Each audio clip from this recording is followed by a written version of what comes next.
Akka.net is, let me put some rock music on. Akka.net is going live. Akka.net 1.5 is going live, rather. This project has been years in the making, and I am ready for this thing to be in the hands of users. How about you, Gregorius? Yeah, me too. It's been a while in production, so Yep. And there it goes. Just saw the notification pop up in Discord. Yeah, I can see that we're uploading all the little packages to it. see, we've been working on 1.5 for how long? Like 4 years?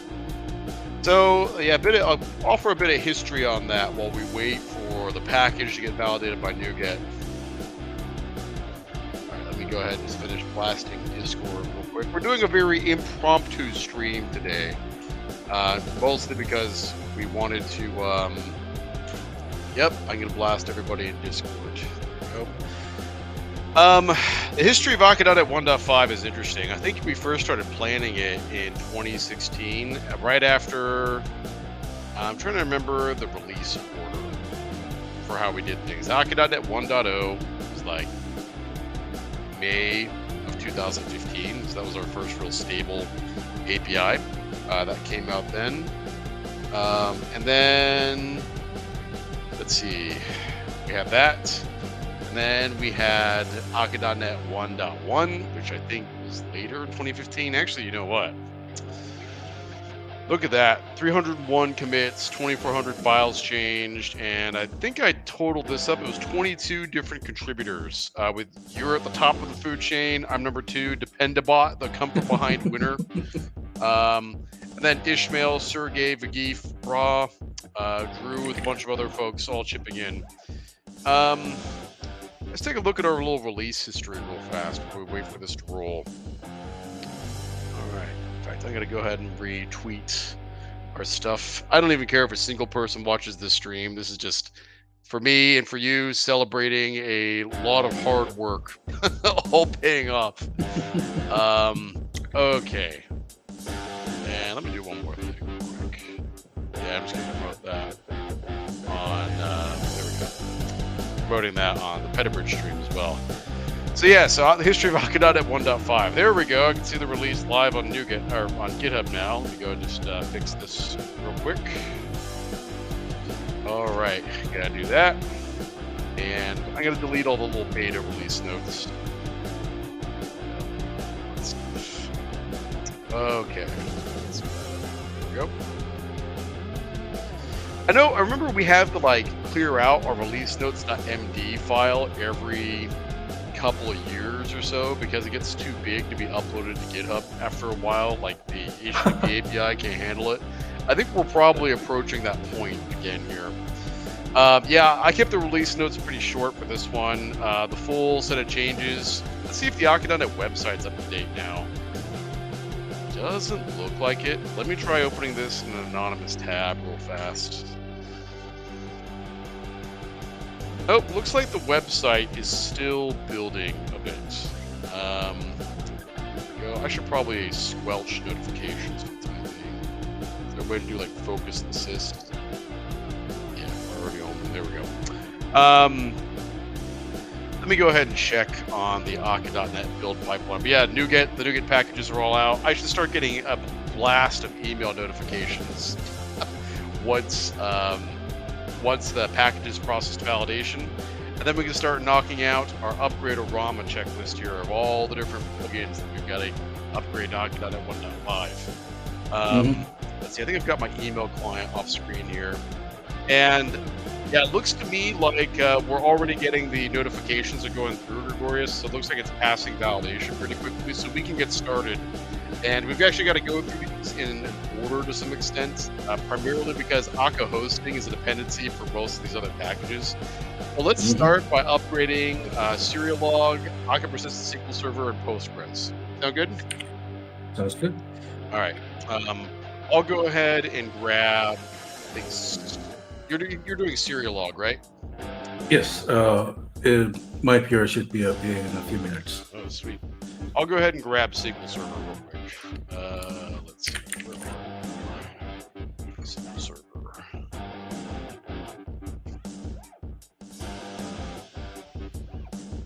Well, it looks like Dependabot already tried to upgrade this. And why did this fail?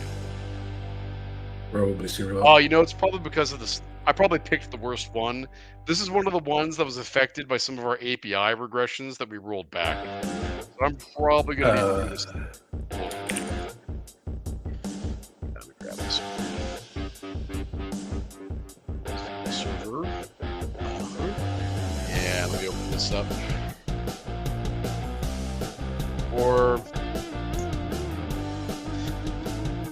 And let's go ahead and start upgrading. All right.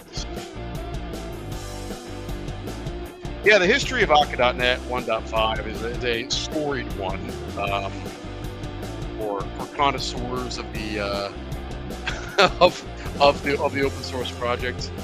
It's 1.5 upgrade. Let me go back to our releases tab real quick, kind of figure this out, the history of this stuff. Go back to Akka.NET.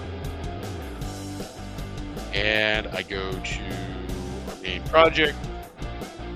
Let's take a look at our releases. We got 108 releases of this project over the course of so many years. Let's get back to the early days. So I guess we started using GitHub releases. It was 1.0 the first time we did this. No, we had 0.8, a couple of these early editions. And yeah, this is like 2015. If I go back to, let's say, 2000, page 10.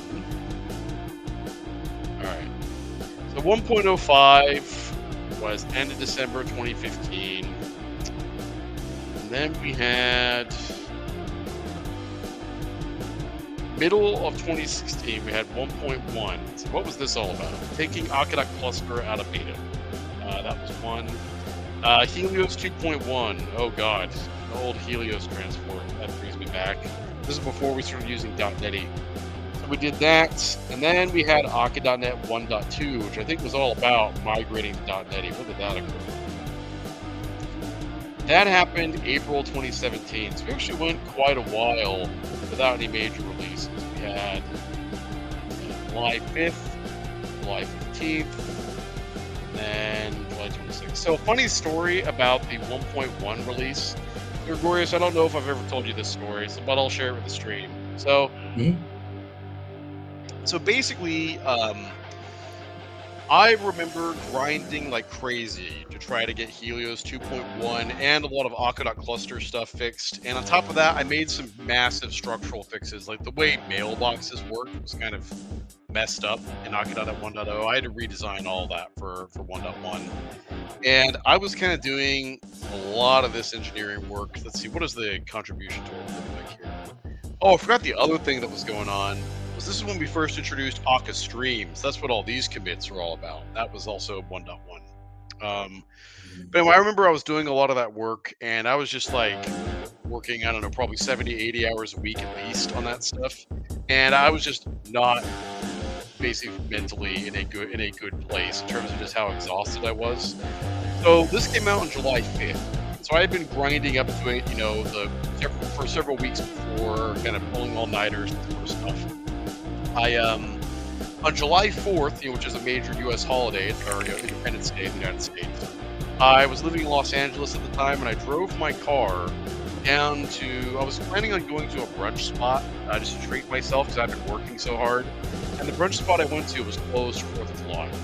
Instead, I drove back to my neighborhood, and there was a little cafe that was like down the street from me that I used to just walk to every morning.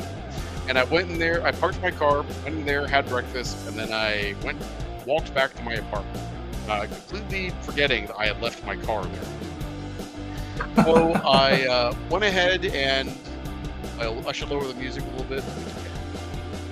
I'll lower the music. How's that? Much better. Much better? Okay, I'm sorry about that. Yep.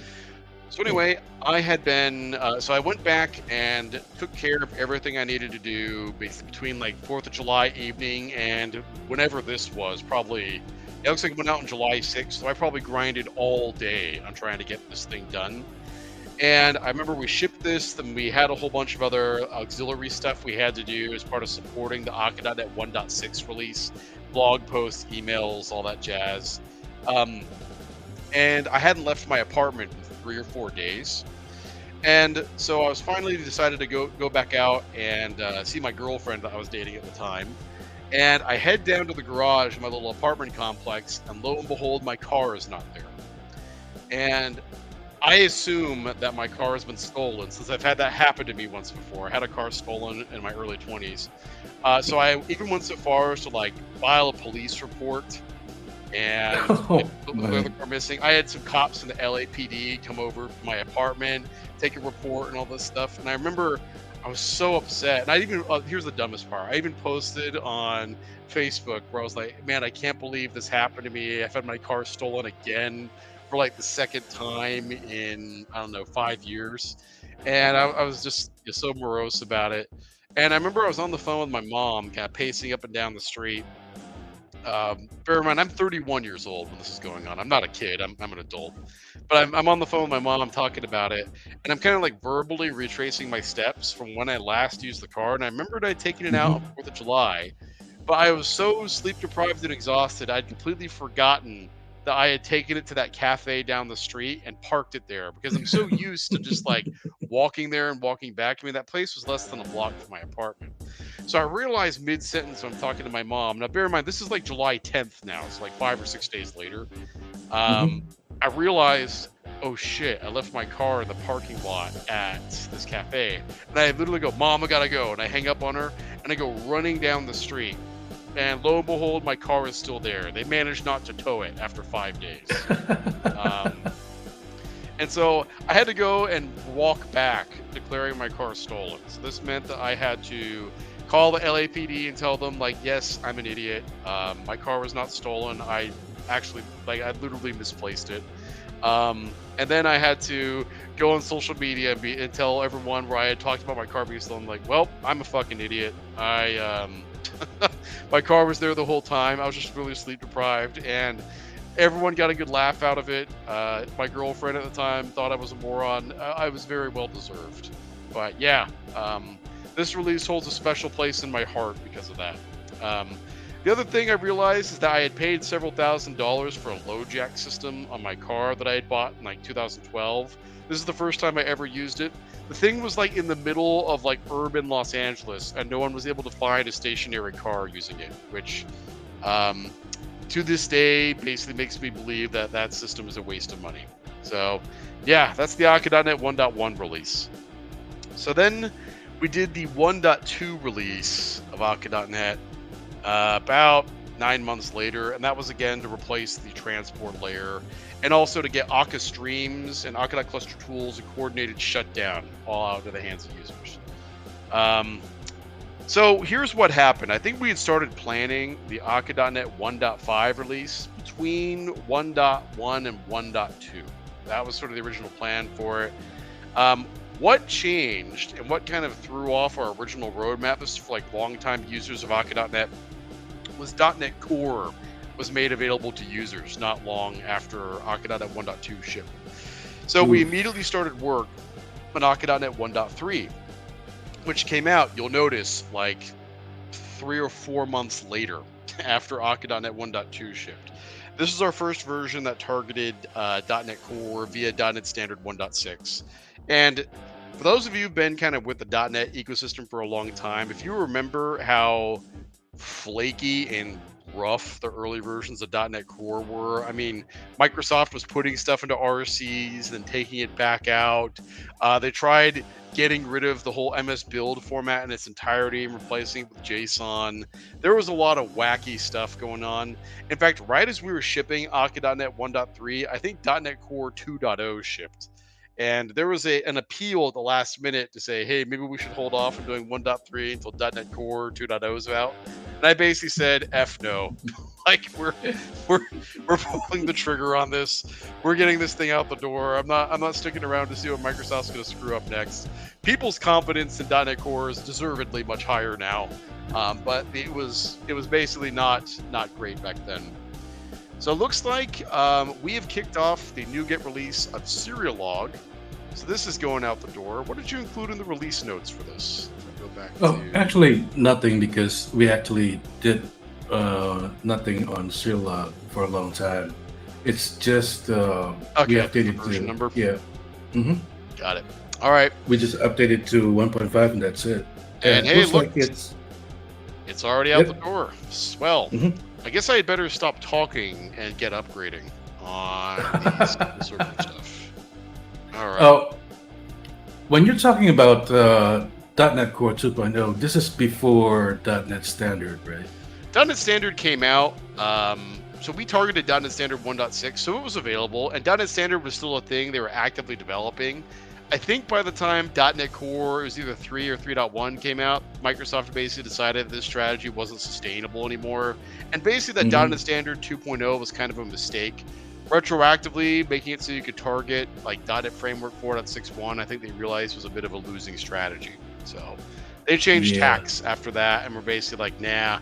Beginning with .NET, .NET 5, we're not doing this .NET Standard stuff anymore. Okay, well, I guess the first thing I got to do to upgrade this is, oh yeah, beta 3. So this thing's definitely going to get hit with a couple of warnings here. All right. One thing we should probably also do at some point, Gregorius, is add in the dual targeting for some of these components to target .NET Standard and .NET 6. Reason being is that that'll allow them to take advantage of the new .NET 6 specific APIs in the low-level library. So Makes that sense. we're not gonna do that today, but that's something we should probably start thinking about doing. All right, good times. Okay, so I see a whole bunch of a sea of red anger squiggles here. What's this all about? My guess is it's the rolling back of some of those test kit changes is what did this. Most probably, yes. Yeah. All right, let's take a look. Ah, yes. This is because I upgraded all this stuff to use dispose async. hmm Maybe Do you want me? what I might be better off doing. Let's take a look at my commit history. When did I add directory.packages.props? Did that here? All right, here's what I'm going to do. I'm going to be bad. I'm going to create a branch from this commit, and this will be 1.5 clean. Do that. Bring my changes to 1.5 clean. So basically, we're going to pretend all of the beta stuff we did never happened. Uh-oh. Let's take a look at this. I thought we switched centralized package management. Yeah, that's all here. Load failed. Why did that happen? Oh, yeah. I know why this is. Something like that. Delete that. Reason why this failed is when you add the directory.package-manage, when you add the NuGet.config and the centralized package management, you basically need to relaunch your IDE. That's what's going on there.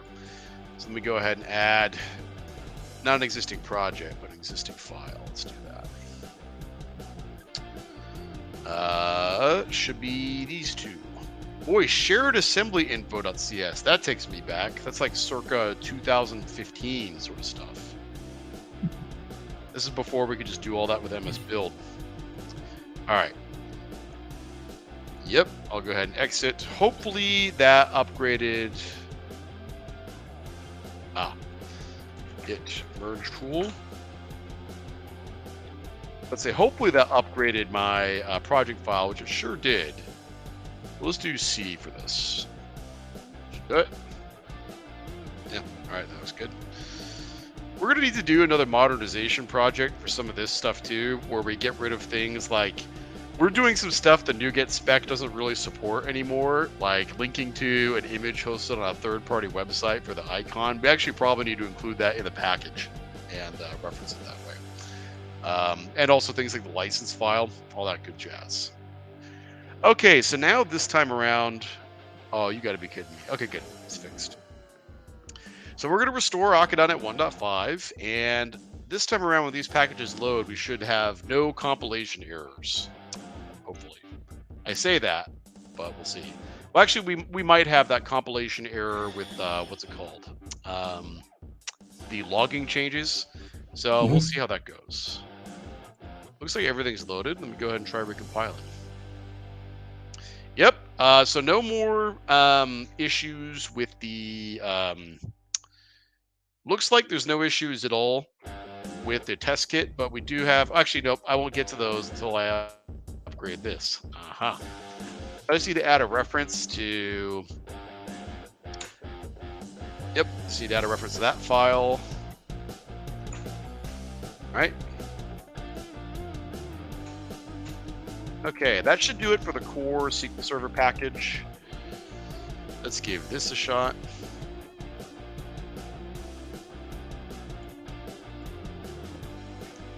And looks like everything else worked.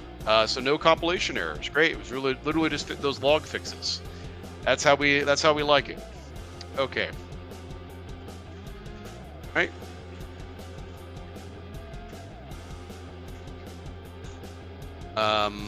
You know what else I'm going to need to do is I'm going to need to update the release notes. So this might get mad at me because I'm missing a whole bunch of commits. So let me try doing a rebase real quick. I guess I'll do a little interactive rebase and I'll just delete the old commits that I don't want anymore. I picked the hardest one, Gregorius. Looks like it. Well, it was the one that we used to do all of our user acceptance testing, and that's why we had to actually, when we found those accidental breaks in the beta versions of Akka.NET, it was this project where we discovered them. Okay, release notes. Well, we haven't done an RTM release of this since March 23rd, 2022. No, I've been wanting to write a bot that can go ahead and automate this stuff, but I have just not had the time. Upgraded to Akka.NET 1.5.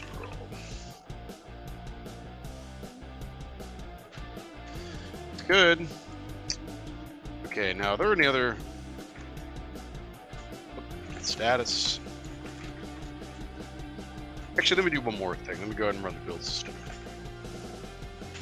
That way I can get this injected into the metadata. Copyright headers look good, so that's all swell. All right. Release notes. And let me go and push this up. Actually, one more thing I probably gotta do.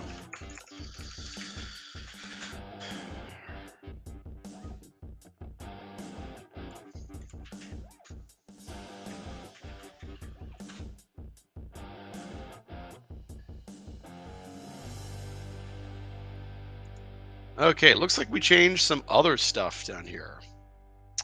Yeah, we're targeting .NET 4.8 now. I remember. That's because the iasync enumerable stuff doesn't like it, if I recall correctly. That's from, what, the test kit changes where that occurred? I think it's actually from hosting. Hosting? Yeah, if I remember correctly, it's from hosting. We don't actually use hosting at all in this library. I think it is in the test kit. Under the covers, it's all... It could be. Yeah. Under the covers, it's all basically iasync enumerable for powering how we get data out of the test kit these days. Oop. And looks pretty good. All right. Okay. Barry did a good job standardizing a lot of the stuff on the new directory.packages.props format. I'm very pleased with that. Push origin 1.5 clean.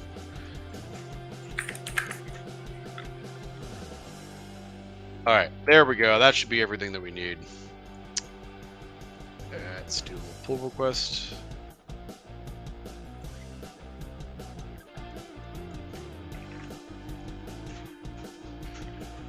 I think the build system for this will take 8 minutes. Average. Let that rip.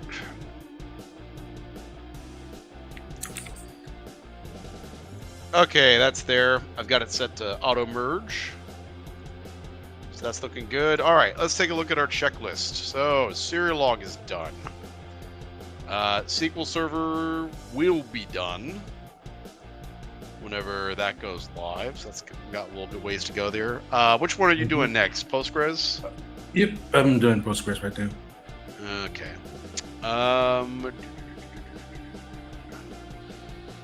Which one? I think Barry is going to be working on NUnit and MS tests. I'll let him do those when he's back online. Let me take a look at the MNTR, see how bad that's going to be. Plus, I haven't worked on that one in a long time. What's this repo called again? Let's see. Multi-node test runner. Okay, that multi-node test runner, I think. Yeah, here we go. Okay. Well, looks like it blew up with beta 6. But that's just a racy unit test by the looks of it. Let's see. What failed there? Yeah. Looks like a racy unit test. Okay, that's probably not the end of the world. I think I have this on my local system. It's just been a little while. 17 months. Yeah, a little while.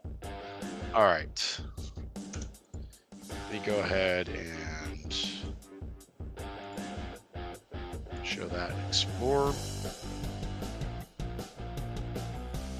Got a new tab going here.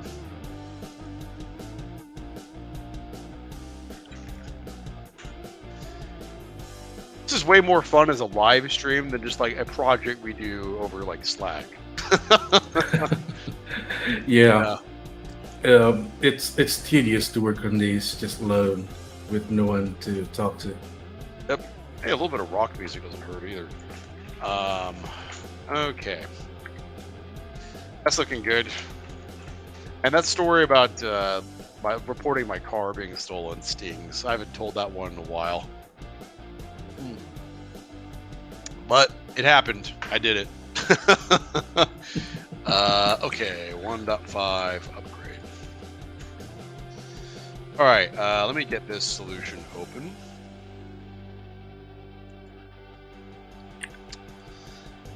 Let's see. This should be. It's Akka multi-node test order. Whoop, that's Akka management. That's one of yours. Here we go. Okay. It should be quite painless. Yeah, it looked that way. If I take a look at this pull request that Dependabot submitted, which files updating, because I don't think we're using centralized package management for this yet. Oh, no, not yet. Yeah. Common.props. Keeping it old school. One project I'm definitely going to have us do later this year is using centralized package management on Akka.net itself. Oh, no. That would be a nightmare, but I guess we have to do it. Yeah, it's good for a number of reasons. Not the least of which is that basically it'll help cut down on things like we try to synchronize stuff using common.props, but it doesn't always work. Yeah. So I think it'll be a good idea in the grand scheme of things. Let's see. Akka.net 1.5. Here we go. Beta 3. Get rid of that. Okay, got that. Let's go ahead and do a full rebuild.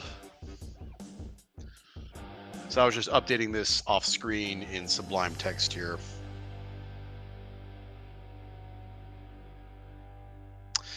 System.code DOM 7.0 doesn't support NetCore App 3.1. Well, I suppose we need to go ahead and upgrade the versions we use for doing testing on here as well. That'll be another project for another day. Let's get the release notes done. Let's see. Nice. So I'm cooking steaks tonight is my way of celebrating that this is out the door. Oh, nice. My wife told me that boneless ribeyes are on sale for $6.99 a pound. That's pretty good. All right. Sounds like a deal. It is. Cheaper than chicken wings, put it that way. Okay, Upgrade-o-Rama 1.5. Cool. Let me go ahead and just upgrade at least our little metadata here. I'd be drinking a beer on stream to celebrate as well, but I have to go to the gym after this. Ruh-roh. Looks like my SQL Server upgrade, my SQL Server PR failed. Why is that? After 46 seconds, that's almost always a compilation issue. 18 errors. Am I looking at the right pull request? Looks to me like someone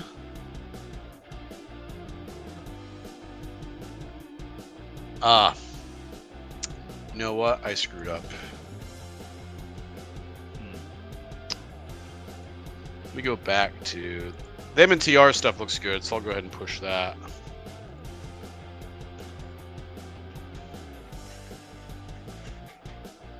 And push this up. Looks like my rebase brought in all those breaking changes I was trying to avoid. Oh. So yeah, that's a git fail on my part. Pull this up here.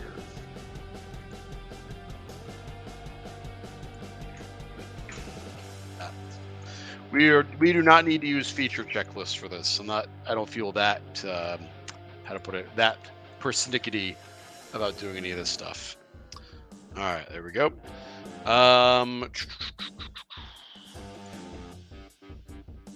Let's see if there's a way I can unwind a bad rebase. Probably not. Well, you know what I could do? Yeah, why don't I just do this? Just revert that one change. That'll do it, I guess. All right. Reverted that change. And merge tool. Is it just the props file? Yes. Excellent. That's easy to do.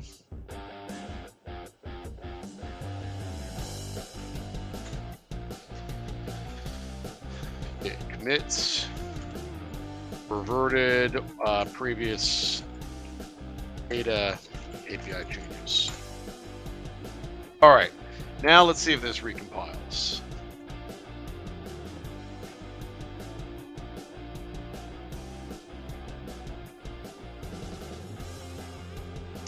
Postgres PR is on its way out the door.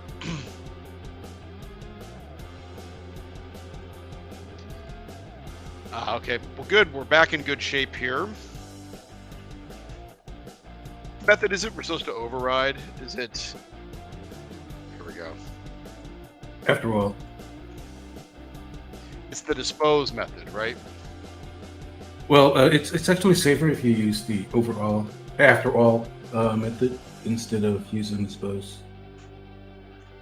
Gotcha. But yeah, dispose is fine. All right. So after all, okay. Well, let me go ahead and run the test kit real quick and see if this actually works. Test without me doing anything. Probably will run okay. In fact, just to hedge my bets, I'm going to push this up to the build server while we're at it. Nope.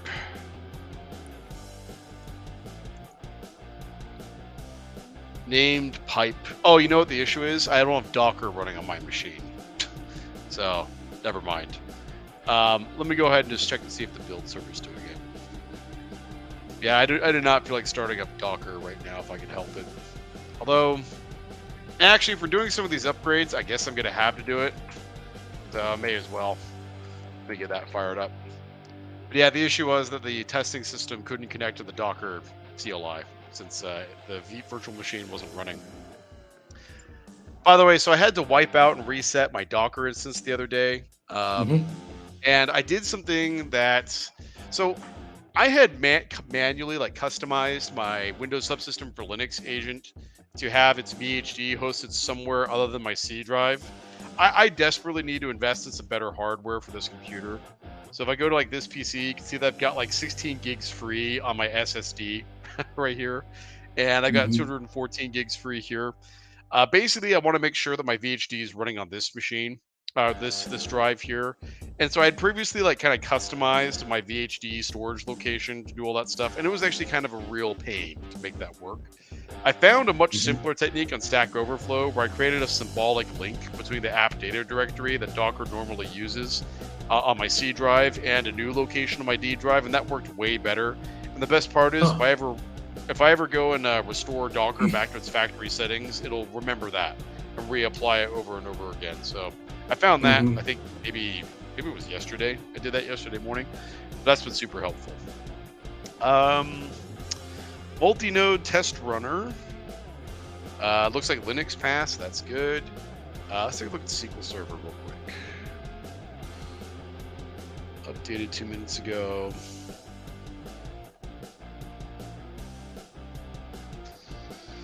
Yeah, let's pull up the logs here and see how this is doing.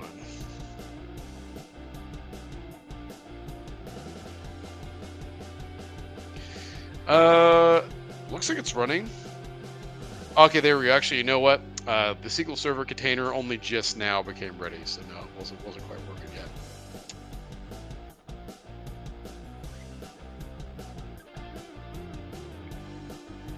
Huh. I was trying to remember how to go ahead and mark that comment as spam, but whatever. Oh no, this is not spam. Sorry about that. I thought you were advertising like buying a cell phone for a second. No. This user was advertising the type of hard drive you could go ahead and get. So a Samsung Evo 9902 terabyte, 250 pounds. My bad. I totally misinterpreted your comment for a second there. No worries. Yes, I am definitely going to do that. Part of the problem that I actually have on this computer, so I built this originally in like 2017, this gaming rig. Part of the problem that I ran into is I used to have a lot more space in my C drive, but then I extended my RAM probably at the beginning of like 2022. It was either the beginning of 2022 or beginning of 2021. I extended my RAM to basically support I went from 16 gigs to 64, and so all of a sudden my virtual memory space just like scaled linearly with that, right? Quadrupled. So now I've always been dealing with issues where my C drive just fills up with crap over and over again. So yeah, this is a good idea. I'm going to invest in getting a much better SSD for my computer. So yeah, definitely going to take advantage of that. All right, well, it looks like Azure DevOps is not showing us the latest output. Here we go. So it looks like the queries are generally working here. I'm seeing a bunch of happy sounds from the test suite, Gregorius. So this is looking pretty good. Looks like the multi-node test runner was successfully upgraded. So let me tag that release real quick. All right. All right.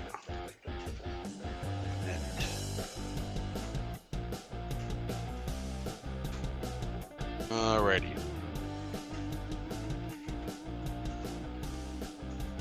Not good.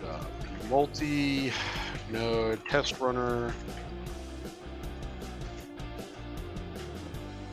All right, multi-node test runner is on its way out. So I can go ahead and complete that one. You already pushed the tag for Postgres, right? Not yet. I was waiting for it to pass first. Is it passing? Hey, looks like SQL Server just passed.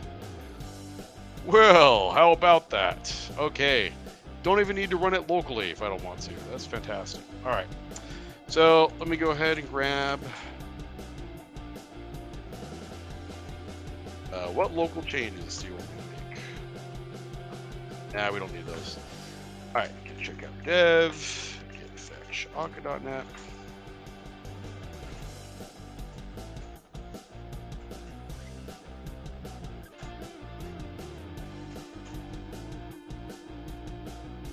And let's tag this.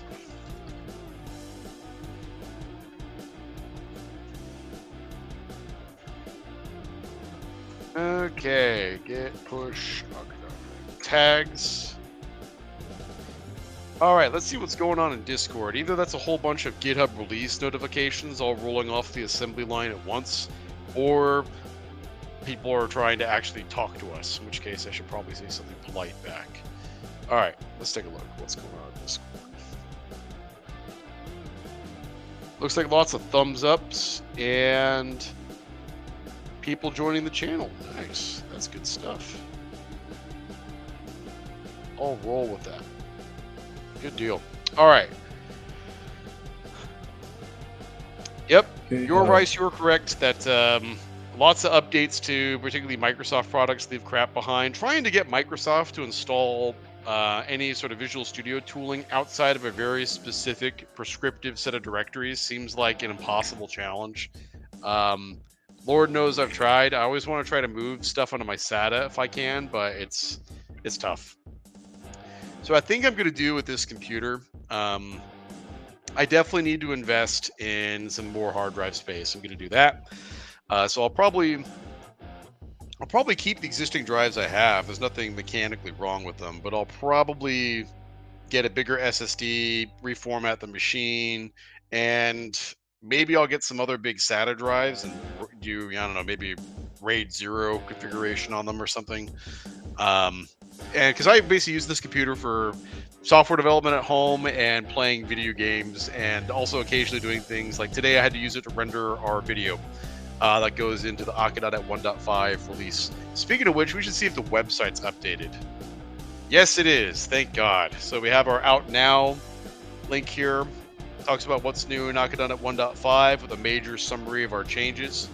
So I went through and I linked to our upgrade video on here. And I also linked to a couple of other relevant sections. So Gregorius, I linked to a ton of the stuff you built for Akka management in here as well. I kind of really feel like the pertinent point behind Akka management is that Akka management actually makes it possible to run Akka.clusters in environments like Azure App Service or Azure Container Apps or ECS, these sort of super lightweight platform as a service environments.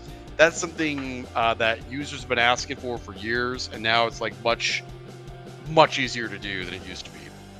So that's something that's available. Let's see. The MNTR 1.50 is out. So I guess Postgres is the last thing that we're waiting on before we upgrade Akka hosting, right? Yeah, it looks like the system is failing right now, but I think I know what's wrong. The NuGet release failed. Yeah, I need to add the .NET 6 SDK into the pipeline. Yeah. Yep. that would do it. That always gets us. These freaking YAML files. Okay, yeah, you're right. We definitely need to go and fix that. Okay. All right, so we got that one. What else can I go ahead and upgrade while we're waiting on that stuff? Well, I guess one thing I could do, now that the MNTR version's upgraded, is I guess we can actually reference that back at this project. Let's see, this failed, I think, because I merged everything in before I had a chance to run. So you know what, just so I get a nice green check mark, I'm going to go ahead and rerun my failed checks here. Gaming the system a little bit there. All right. Going to do that, and that should just take a moment to run. But if I go to directory.build.props, where is that? That's right, we use common.props in this solution. We really got to rename this. Let's see. Do we have is the MNTR version directly referenced in here? Yes, it is. Multi-node test adapter. Let's bump this back to 1.50.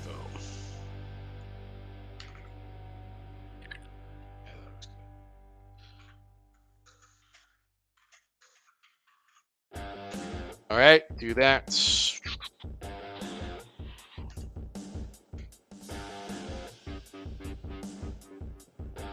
All right, push that in. Pretty self-explanatory change, I think.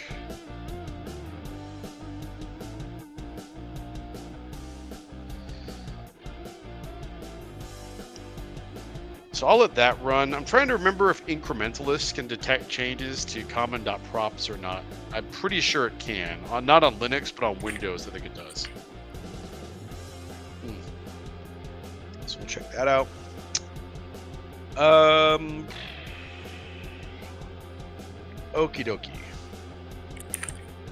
Serial log is out. I guess in theory I could take on Akka-Stream's Kafka. That doesn't have any dependencies on Akka.net, Akka.hosting.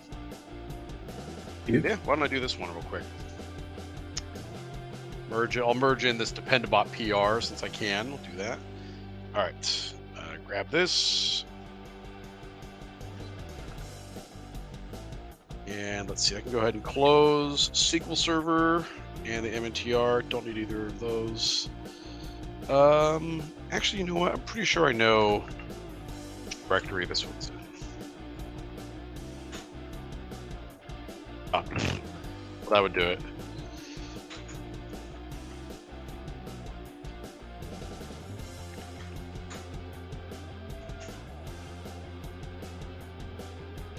Oh, this was, yeah, I used this for doing my YouTube video. So that was what that branch was all about. Okay, git fetch Akka.net.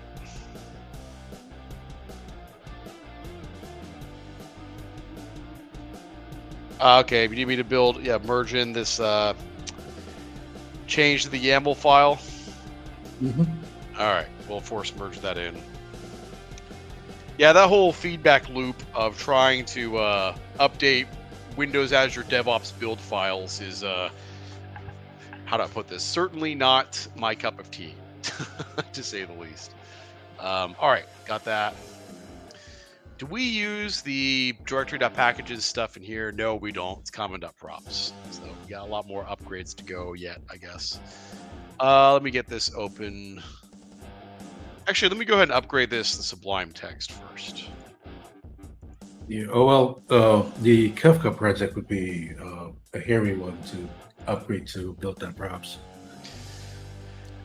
Yeah, a little bit, but we've got some time to go ahead and work on that. So yeah, I'm not super worried about it. Okay, do I have at least the latest on here? Nope, I need to do that. .net.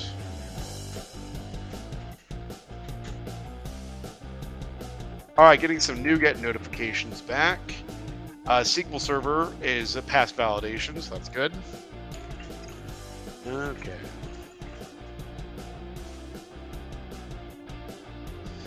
And I guess we'll go ahead and name this version Akka.net 1.5 for Akka-Stream's Kafka. So let me go ahead and grab this. Do our release notes first.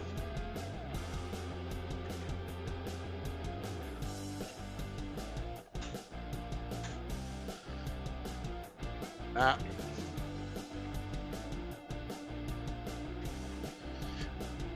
One of the low-key changes in Akka.net 1.5 I'm super pleased with is the memory improvements in Akka Streams. Like the fact that the materializer gets reused over and over again. That's going to actually make a pretty big difference for a lot of users. Okay. Boy, the Net Framework and Net Core test versions might be a little hairy.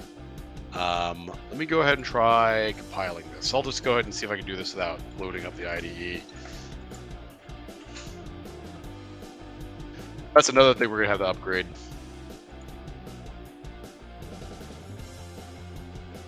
Congrats to the 1.5 release. Your efforts are much appreciated. Keep up the good work. Well, thank you very much for saying that. We do this stuff. I mean, it's obviously Gregorius and I both work full-time on Akka.net, but we also work full-time on it because we enjoy it. Well, Gregorius, guess who has 2 thumbs and ran into our logging breaking change? That'd be this guy. That's okay. Do we specify any Lang versions in here? Lang version 8. Let me get rid of that. So I'm going to bump us up to target Lang version 11. Hey, Christopher. Good to see you, man. I've been following your Blazor tweets. Keep up the good work on that stuff. I'm hoping to pick up work on my own Blazor application that I messaged you about myself, but I've been busy doing this with Akka.NET 1.5. That's what's been eating up so much of my time lately. Now that this is out the door, hopefully I'll have some more time to get back to work on that project, which I was really enjoying working on, but is what it is. Let's see. Looks like this project doesn't take a dependency on common.props. Let me fix that real quick. Actually, you know what? Gregorius, don't hate me for this, but I'm going to go ahead and do it. I'm going to upgrade this to use directory.build.props. Okay. Might as well, right? Yep. I think I hit the wrong button there. All right, directory build.props. Might as well pay down some technical debt while we're here, right? So let's do that. So we've renamed the file. I just gotta get rid of these. Not that many projects in the solution, so that shouldn't be too hard to do. I'm not gonna bother doing the packages, centralized package management thing. Ain't nobody got time for that. But we will go ahead and take care of cleaning most of this stuff up. Okay.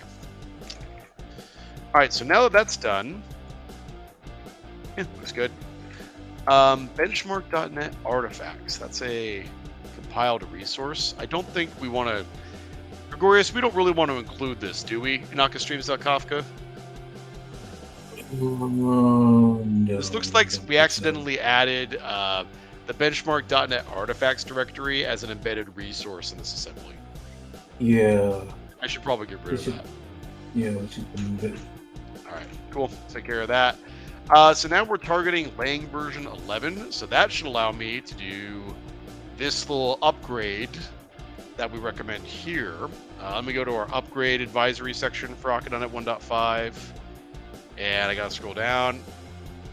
And I don't need to do a package reference, but I do need to say using this setting here.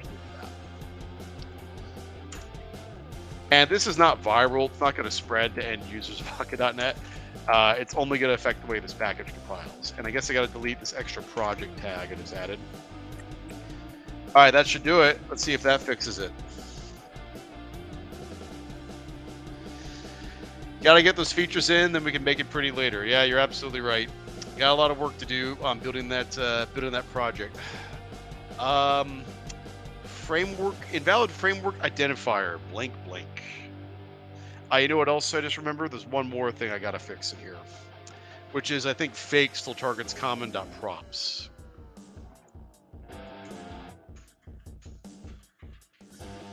Props. Congratulations on 1.5. Thank you very much, David. We appreciate it. Thanks for all your help with the Postgres plugin, by the way. That was super helpful the other day. Sorry for blowing up the build system by accident. Goes to show you, I don't know everything. Particularly when it comes to, how to put it, the implementation details for a lot of the constellation of projects in the greater sort of Akka.NET ecosystem. Let's see, what was failing in here exactly for Kafka? Invalid framework identifier.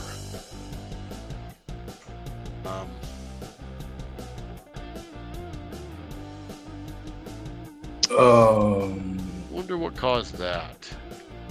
It could be that the name that Net standard lib version. Oh, what's the same? Looks all right. You know, this makes you wonder, is this thing in the wrong directory? Common.props? Directory.build.props. I spelled this correctly, right? Directory.build.props. Yeah, looks like I spelled it right.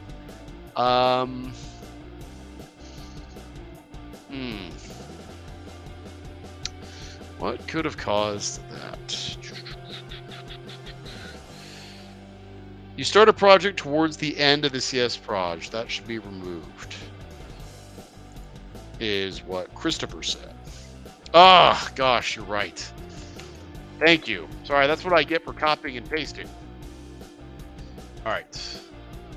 And see, value add of doing this live on stream. It's like pair programming with 6 or 7 people. People pay good money for that. Okay. Well, at least we're restoring properly now. Let's see if this compiles. Still no, and why is that? Looks like we've got an API conflict. Okay, so I'm going to have to actually open up Visual Studio to fix that. One last thing I was going to go and clean up while we're in here. Yeah, I'm actually kind of drawing a blank on it now. But yeah, let me go ahead and open this up, Visual Studio. Streams Kafka. Is the Postgres stuff going through this time? Should be. All right. Let me check.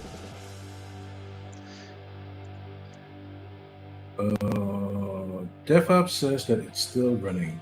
Still running? Yep. Love coding. I'm calling it Twitch Chat GPT. That's funny.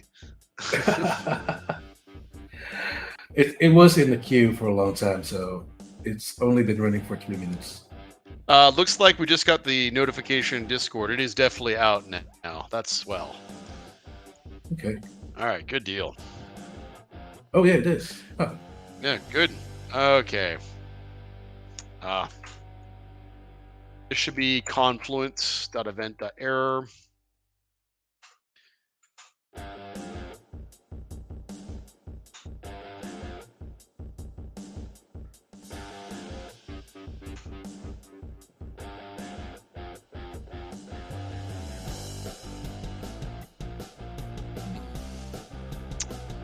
Grab this real quick. I think this will fix it. I just noticed, I think we're missing copyright headers on a bunch of these files. We'll have to fix that. Yep, fix that.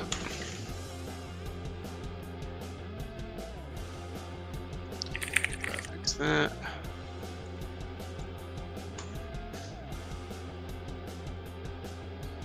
Okay, and one last setting here.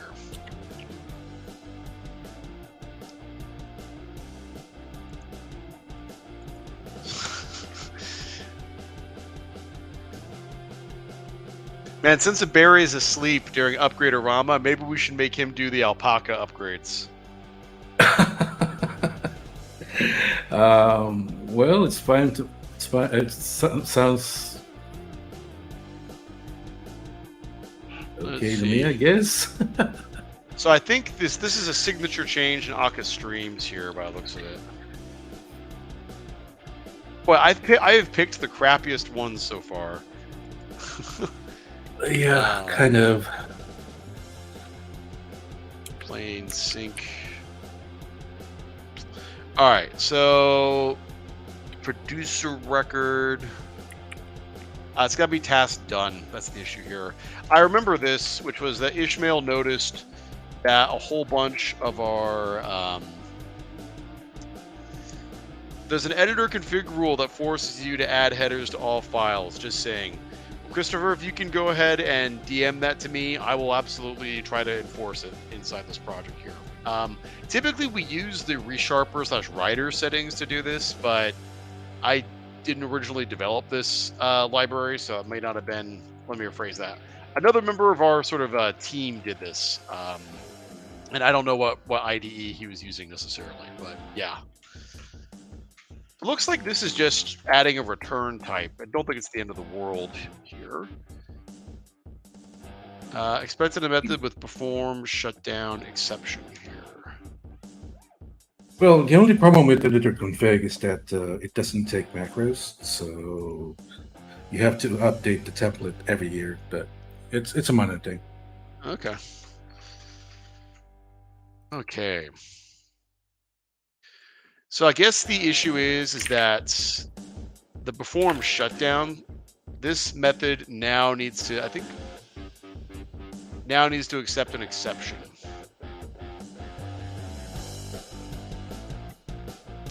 Yeah, that looks like that's what the issue is here, is that this downstream finish now can basically take an exception. Gregorius, do you remember that change we made to Akka streams, where basically exceptions can propagate all the way up from bottom stages to top ones? I think that's what Yep. I think that's what we're running into. Yeah, I think so too. Yeah, that looks like it. I will tell you what. Should I just very quickly try to get the signature to match, or would you rather us actually take your time and kind of go through this at some point, maybe later next week? I could have done. Yeah, sure. All right, cool. So tell you what, here's what I'll do. Since I've got this largely working, I'll push this up into a PR, and you can finish up the error handling stuff. But I think we've got the guts of it working. Sounds good. Started work on Akka.net 1.5 upgrades. All right, so that's looking pretty good.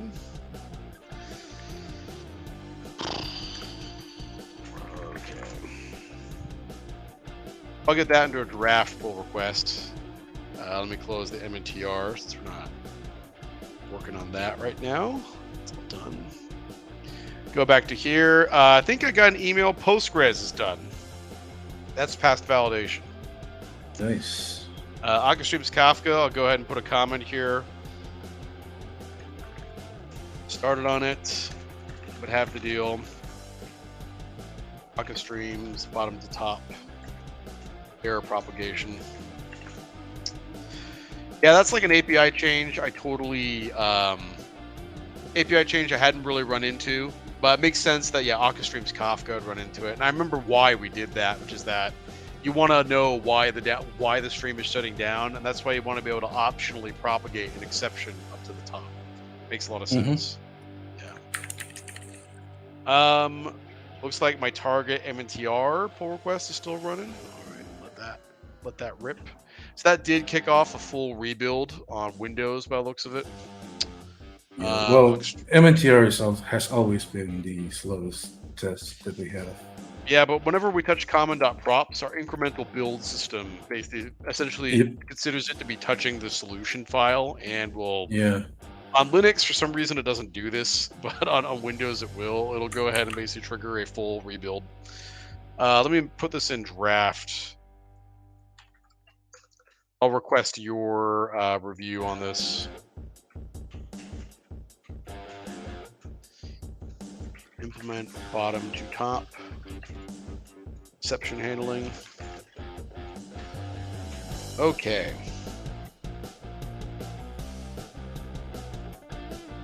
Akka hosting release notes pull request is ready to go. All right, this is the big one. All right, let's read your release notes. Surprisingly, not a lot of things changed, but I did link all of the changes that we made since 1.4.9. Rather than linking to the markdown file, I'll just link to the URL on the website. Okay. So here, I can do that on the PR real quick. Yeah, this is the one that we want. Yeah, let's do this here. That way,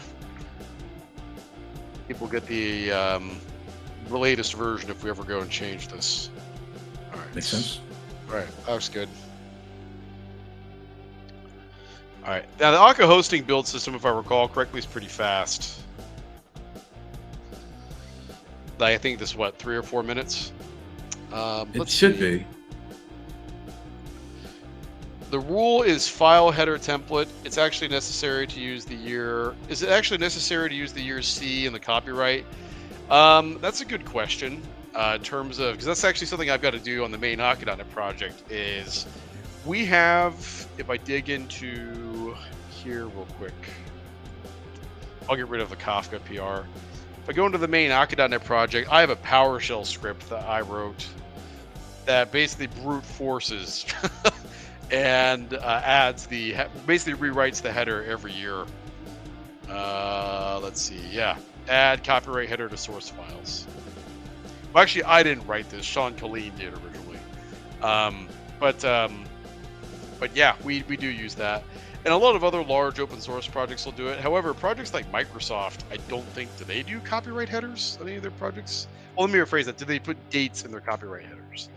Let's look at the .NET runtime, for instance.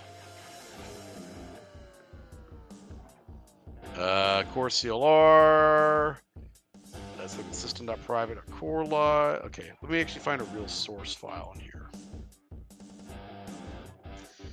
Let's do. Yeah, sure. This should probably do it. So yeah, they don't do a copyright header. So no, I guess it's more of a stylistic thing, per se. Or maybe that might be just because of the way they're using MIT. We're using Apache. Maybe it's different for us. I don't totally know, but out of habit, we usually put dates in our copyright headers. So the truth be told, does it make a legal difference? My guess is probably not. Particularly if it's an open source project. Like there's no real, I guess, not a huge amount of like practical stuff there if you have a permissive license. Like Apache 2 and MIT being good examples. But yeah, I don't know what the significance of that is, to be totally honest with you. Okay. I am going to step away from the computer for just a second, and I will be right back. So I'm going to go grab a protein bar for myself, since I've got about 20 minutes left here. So I'll be right back.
I guess the music stopped when I stepped out.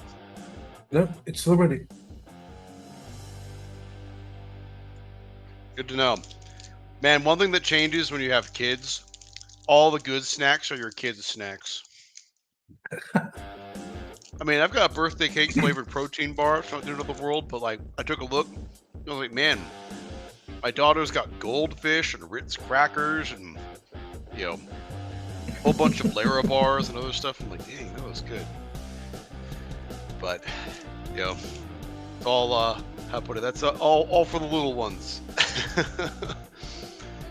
All right. Let's see. So I'm not going to touch alpaca. I think maybe since Barry is missing the live stream, he's going to get to do that one.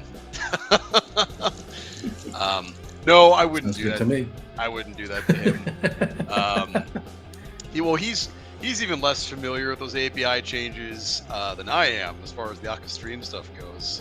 Yeah. I think what we'll probably do is I think you'll probably need to be the one that touches that stuff. Yeah. So I think if I take a look at our list, he's going to be upgrading when he gets on later tonight. I think he's going to be doing the test kits, are the big ones he's working on. Yeah. I guess in the short run, I think he teed up the Azure one earlier today, I thought. Let me go check that one out. I think he Persistence already. Persistence Azure should be updated to beta 6. Yeah, I think he did that earlier today, didn't he? Mm-hmm.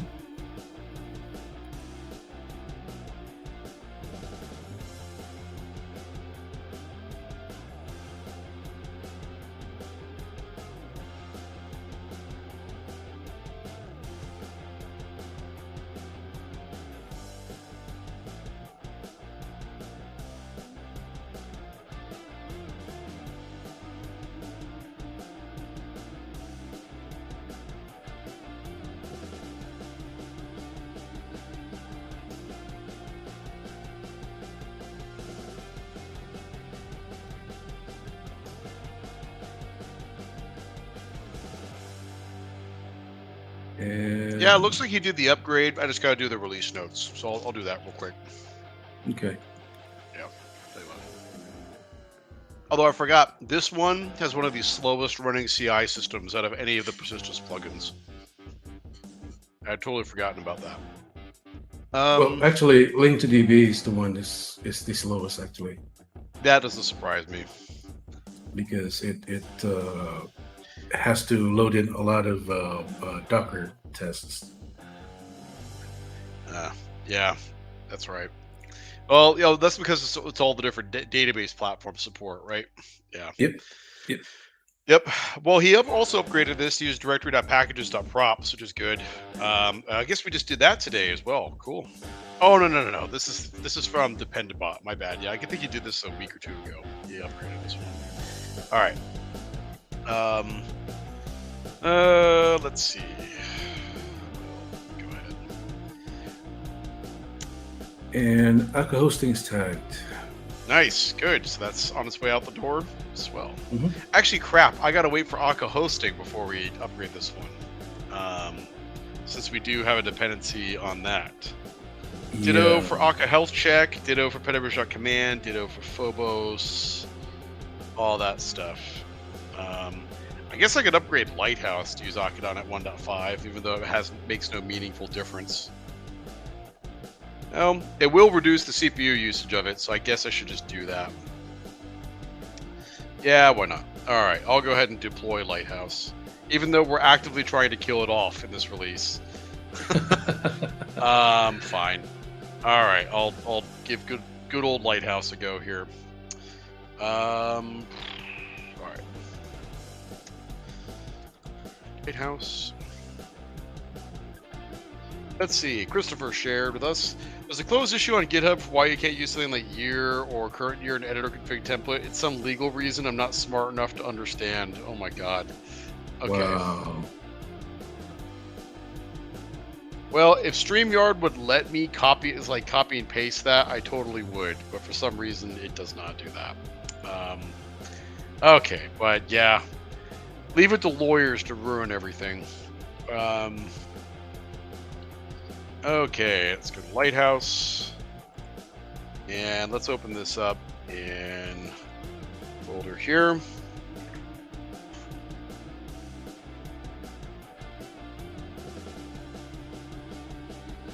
Common.props. I guess I should bump this to year 2023. Akka version. Gotta wait for a Petabridge.command upgrade for this guy. We're basically doing like a directed acyclic graph, but like using human beings to do our upgrade rollouts here. So I guess it's like Petabridge.command is a fairly big blocker for a lot of stuff, and then Akka Hosting blocks that, and then that was itself blocked by a bunch of Akka persistence plugins, which were in turn blocked by core Akka. So yeah, we're kind of doing like a roll up, I guess. Well, I can at the very least kind of get this thing started. Actually, I wonder if I can actually roll this out without upgrading Petabridge.command. I bet I can, actually. Let me do that. Go to Lighthouse. What folder is this thing in, Lighthouse? And Akka Hosting has been released. Should be out in NuGet.org in a few minutes. All right, cool. I haven't seen the emails for it yet, but I assume that notification I've got waiting for me in Discord is from GitHub. Yep, there we go. Cool. Doing graph work, in practice is the coolest. Just hoping there are no cyclical references. There actually is a cyclical dependency reference with Akka.NET, which is that the MNTR depends on Akka.NET, and Akka.NET also depends on the MNTR. What's kind of funny is basically that means that the MNTR runner gets loaded by XUnit, but it's using the latest Akka.NET assemblies under the covers to test it all, which is pretty cool, actually. It's kind of a way of guaranteeing that we haven't broken. When we made our breaking API changes to the logging system, the MNTR detected it and failed for a while. So, yeah. We unfortunately do have a cyclical reference in there.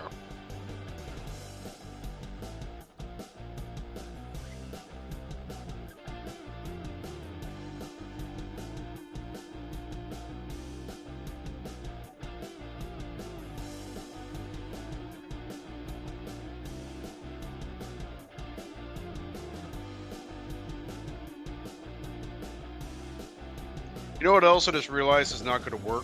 Remember how I just upgraded Akka Streams Kafka to use Lang version 11? Mm-hmm. We did not upgrade the version of .NET the build agent runs on.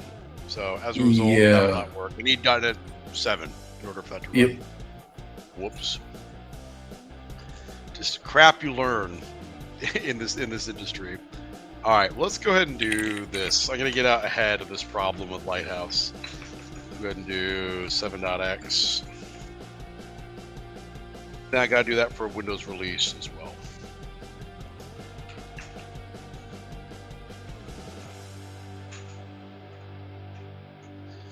Okay.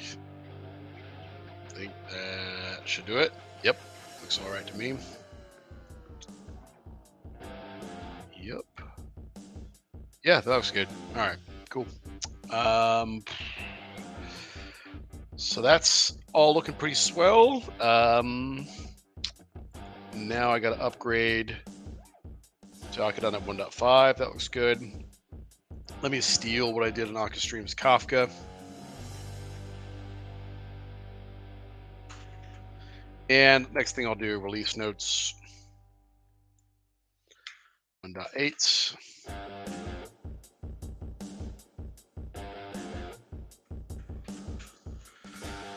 March 02.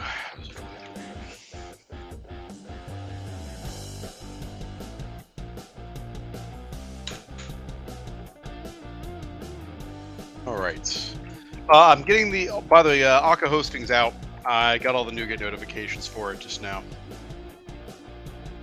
So we are in the clear to go ahead and upgrade a whole bunch of other packages if we want. Which is good because I've got about 8 minutes left before I got to hop off the. Well, I'll probably just end the stream, but but we've only got a short amount of time left. Get as much done as we can.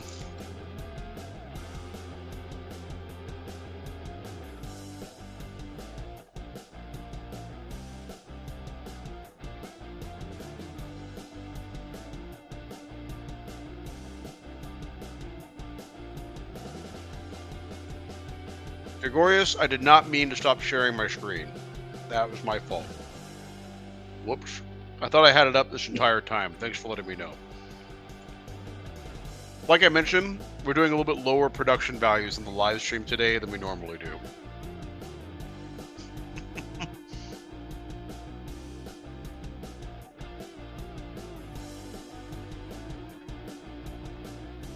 Well, it's just like pair programming, right? So this is pair streaming. Yep, pair streaming. Hey, we're just taking the most boring part of our jobs, which is like upgrading dependencies, and trying to make it fun for everybody. Mm-hmm. Hey, look at this. Lighthouse compiled. Let's see if Lighthouse can even run. Because I'm using a version of petabridge.command that targets Akka.NET 1.4. So it's anyone's guess whether those breaking changes to the, what's it called, logging system will have an issue. Let's see. What folder is this in? Petabridge. we go. Let's get that up.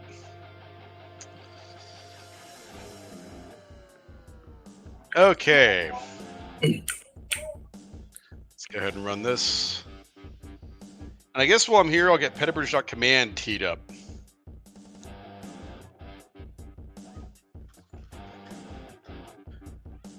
Bridge. Actually, I think that's right. It's named weird on my local computer. All right. Bridge.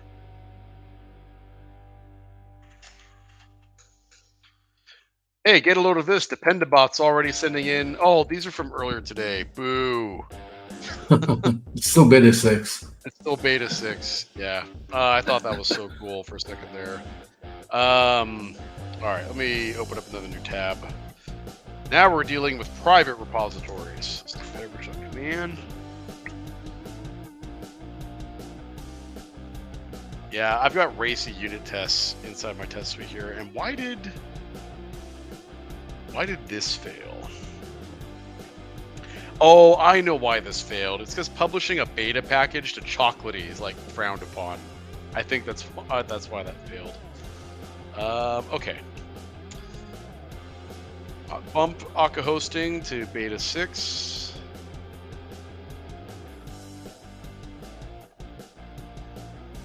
All right. And add core CLR compiler directive. Oh, this thing. Yeah, gotcha. Yes. Good times. All right, well, I'll approve your pull request here. There is some breaking change here in that I have to change the framework target to all targets .NET 6. So For the tests? yeah, for the tests. Yeah, that's fine. As long as it's for the tests and not for the actual client itself. Petabridge.command.client.csproj. This is netcore test version rather than net framework client version. So Yeah, what is that might be my bad there. Oh, it's because of the code dump thing.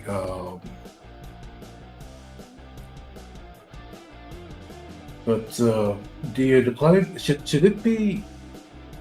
it matter what that actually does need to target .NET framework, unfortunately. Okay. And the reason why, so we ship 2 different projects for petabridge.command. We have a .NET Core global tool. This is actually the wrong file I'm editing.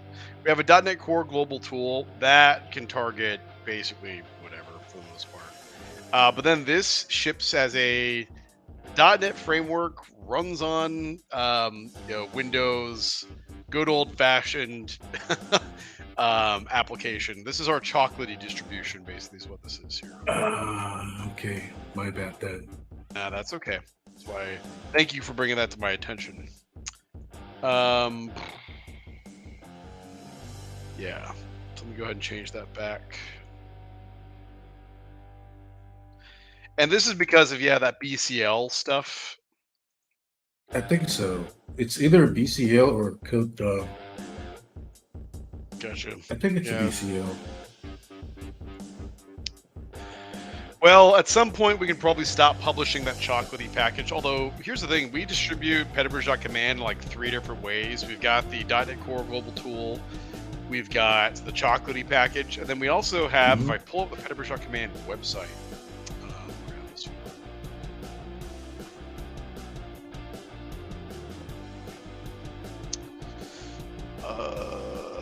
where's the install page? Manual client installation. Let's see. Downloads page. There we go. We still get people that like downloading a good old-fashioned executable from a website and running it that way. And I kind of thought this went out of style a number of years ago, but we still support it. And I think this also targets, if I'm not mistaken, it's the petabridge.command client as well. So this is still like a .NET framework app. One thing we should look into now that I'm sitting here thinking about this is rather than doing .NET framework redistributables, blah, excuse me. Maybe we should do AOT and basically just ship like a binary compatible, like a full application that has no dependency on the .NET framework whatsoever. It's kind of like how Go ships binaries. That's something we can totally do in modern versions of .NET now. That might be a good project for one of us to do at some point. Since wouldn't it bloat the download though? Because it has to actually download the runtime. Yeah, it would. It would basically probably pump the size of this from. Let's see how big of a download this is. This is probably under 200K, my guess. Let's take a look. You gonna show me? All right. Nope, my bad. It's nearly 3 megabytes. Not nearly as small as I thought. Okay. Let's see. Maybe because enterprise machines generally have no access to Chocolatey, or if they do, it's a private repo for internal use. Yeah, that's one reason why I think people still like downloads. The other reason why I think people like it is I think it's possible to script them easier. Like you can go ahead and write a script that'll use wget to go ahead and download this tool and do some automation with it behind the scenes.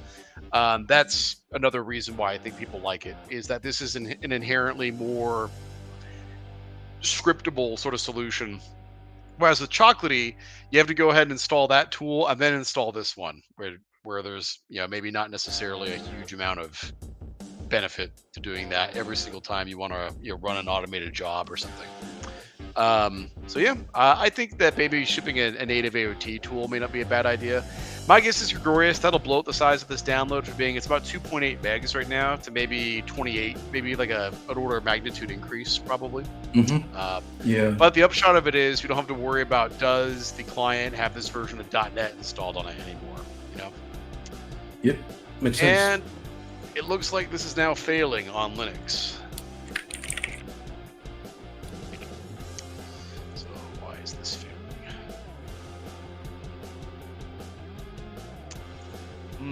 Let's take a look at that.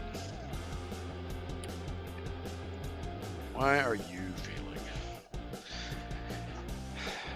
This has to be a compilation error. Oh, not a compilation error, but definitely a testing error by the looks of it. So which tests actually failed? Let's take a look at that. PVM execution should handle inbound arguments correctly. So it looks like something broke with the way we're parsing command line arguments with this pull request. Oh, could it be the no?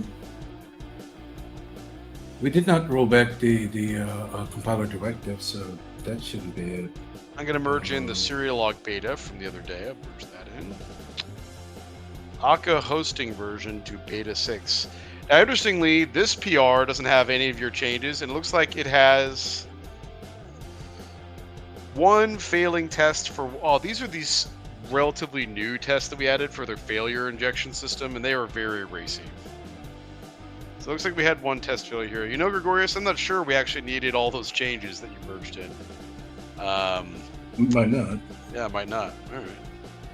And it looks like Barry is still working on centralized package management here. That's okay. It's not really going to affect us.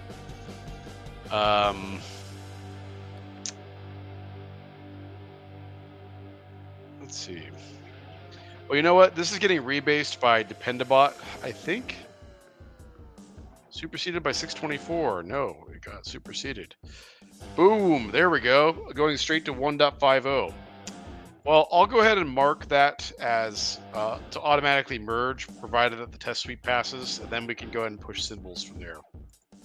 Sounds good. Well, all right, folks. I'm actually out of time here. I'm going to go treat myself to some exercise and touching some grass as my reward for shipping Akka.NET 1.5. So we'll be putting up a blog post and doing kind of a more official email announcement about it probably tonight. But thank you for joining us all on the stream. This was very fun. Like I said, this was just kind of a last minute idea. We weren't sure when we were going to get Akka.NET 1.5 out the door.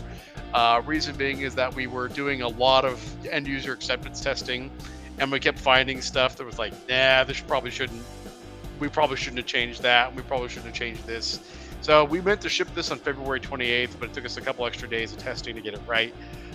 We really appreciate all of your support, and we really enjoy getting a chance to work with our user community and getting a chance to deliver value as open source .NET developers. So thank you very much for your time and for your support. We really appreciate it. And at this rate, we'll go ahead and probably end this stream, but maybe we'll do another Upgrade-o-Rama sometime soon. I thought this was pretty fun. How about you, Gregorius? Yeah, it is. It is fun. Yeah, all right. Well, maybe we'll do another one of these maybe next week when we go ahead and start upgrading some code samples after all these libraries are updated. So, all right. Well, thank you very much, everybody. Hope you have a good rest of your day, and we'll catch you in the Akka.NET Discord. Take it easy, everyone.